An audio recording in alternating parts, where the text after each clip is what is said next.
ताज़ा तरीन वीडियोस के लिए चैनल को सब्सक्राइब करके बेल आइकन और ऑल नोटिफिकेशन पर क्लिक करें ताकि आपको मिले हर अपडेट सबसे पहले।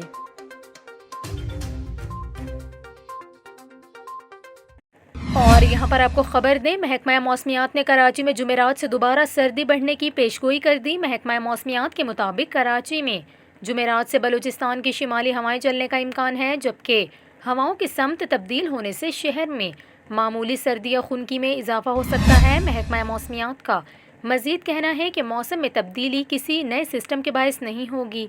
इस दौरान कम से कम दर्जो हरारत 12 और ज़्यादा से ज़्यादा दर्जो हरारत 28 डिग्री सेंटीग्रेड रहने का इम्कान है। दूसरी जानिब लाहौर के बाज़ इलाके सुबह से शदीद धुंध की लपेट में रहे। लाहौर से दूसरे शहरों को जाने वाले मोटरवेज धुंध की वजह से बंद रही हैं। ट्रैफिक की रवानी भी मुतासिर हुई। महकमा मौसमियात का ये कहना है कि आइंदा 24 घंटों के दौरान लाहौर में हल्की बारिश होने का इम्कान है, जबकि रात के वक्त मज़ीद धुंध पड़ सकती है। लाहौर का कम से कम दर्जो हरारत 6 डिग्री और ज़्यादा से ज़्यादा 20 डिग्री सेंटीग्रेड रहने का इम्कान है।